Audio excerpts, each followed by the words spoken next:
What's up mga kabi-ay? So, let's break ignorance. Paano ba tayo mag-set ng reunion or gumawa ng reunion? Hindi mo ba kilala yung mga relatives mo, cousins mo, pamangkin? Baka nagjajawaan na yung mga pamangkin ninyo, magka-cousins. Para ma-avoid natin yon, let's break ignorance. Paano tayo mag-set ng reunion? So, first is you need to set a date. Next is time. Yung time, kung wala kang house na tutulugan ng mga guests, is kahit buong araw lang.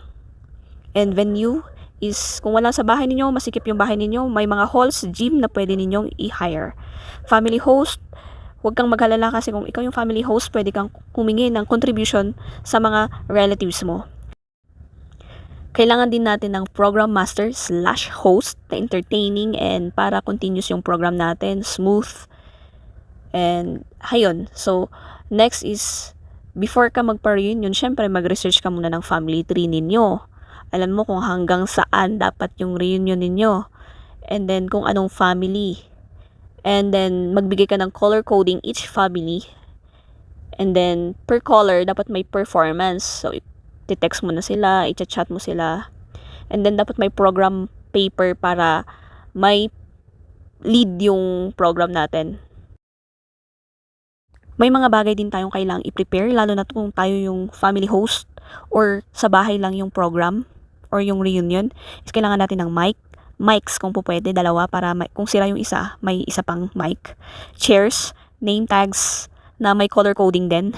Plates, tolda, prizes, camera or phone. And yung per family, ang prepare naman nila is yung color coding na damit nila. Kahit luma, bago, whatever, basta color code. Performance, at least kahit isa lang.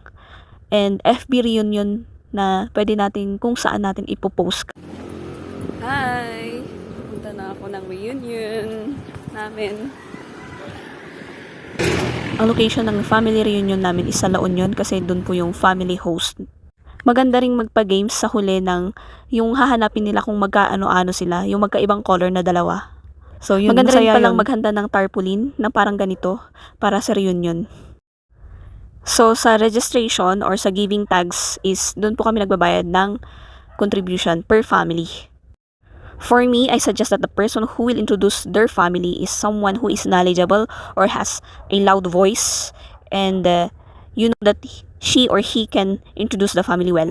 So, yung last speech na lang is kay Lola. Hindi kailangan si Lola lahat ang mag-introduce kasi we have no time to that. So, para mas mabilis yung program and mas mabilis ang introduction is yung mga nataraki. Grabe. Kami yung pinakamarami pero naghanda kami ng performance. I mean, sila pala. Ito yung mga anak ng mga cousins ko. So, ito yung performance nila. Diba nakakatuwa?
our reunion is not perfect pero organized na to. Kaya kung kayo na first timer na mag-organize ng reunion is talagang mahirap and hindi siya gaanong malinis pero doon tayo natututo. So first is mag-elect kayo ng mga officers ninyo para sila na yung mag-head ng organization ng iyong reunion. Ang family host pala ay nagpapalit-palit pa iba-iba. So huwag kang mag-alala kung ngayon ikaw yung nag-volunteer sa una and malaki yung gastos mo at mas mababa yung contribution, that's okay kasi sa susunod naman is ganun din na lang din naman ang mangyayari sa mag-host. So bawi-bawi lang, or yung may mga kaya is nagvo-volunteer, nagbibigay, nagdo-donate. So huwag kang mag-alala. And syempre dapat kasi ang sineset up ninyong contribution is just enough for the food.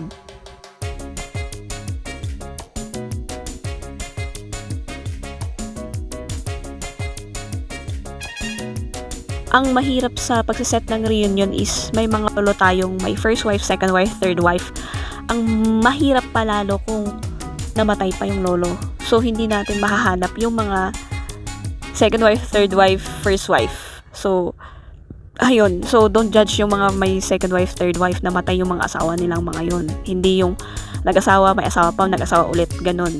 Hindi, namatay. Ang second na mahirap sa pagsiset ng reunion is yung mga lolo natin na naglayas nung kabataan nila, pumunta ng Mindanao or Visayas, at doon na sila nagpamilya. Mahirap na silang hagilapin. So habang buhay pa yung mga lolo natin at wala pang reunion ever na nangyayari, tanungin nyo na sila kung saan yung mga family, or yung may first wife pa sila, second wife, or may mga anak ba sila na iba maliban sa inyo, mga ganun, para malaman na, para maghagilapan na dun sa Facebook kasi may social media naman na. So kagaya namin sa mother side, may mga relatives kami sa Mindanao. So kaya pala nagtataka sila bakit sila lang yung community na maliliit and wala silang relatives na iba, sila lang sa compound na yon. So nalaman nila nandito pala sa Benguet yung ka-reunion nila, or kung saan galing yung family nila.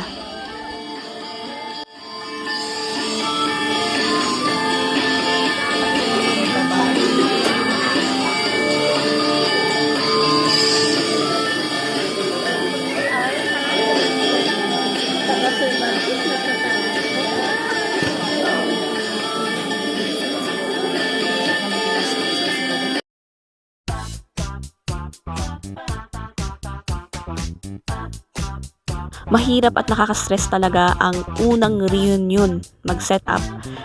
Kaya habang buhay pa yung lolo ninyo at wala pang reunion ever, kausapin nyo na yung lolo ninyo, interviewin nyo na habang hindi pa siya nag-uulyanin.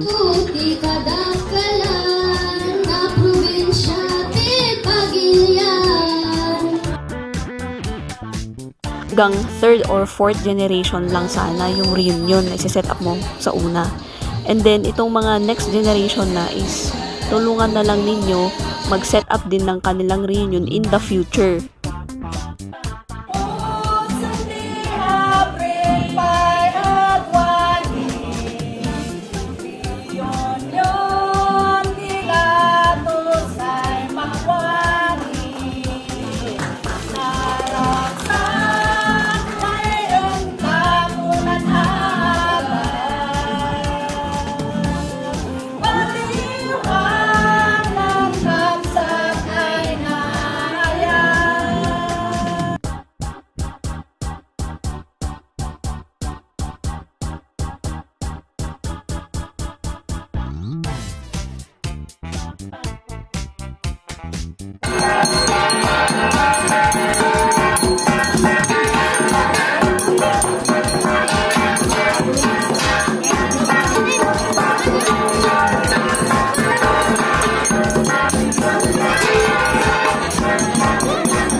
Actually, binisita kami ng aming lolo or lolo ng papa ko na kapatid ng lolo niya.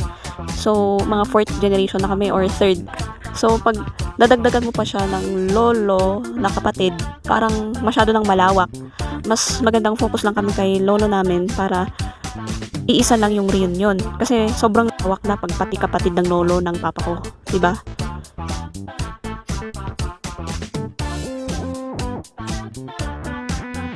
Alubungan Tayo na tayo pinigtan. Natapos sa games and meeting yung aming reunion. So, kung may natutunan kayo dito sa aking video, please like or share or subscribe or click the notification below para lagi kayong updated sa aking mga videos. Let's go! Reunion na!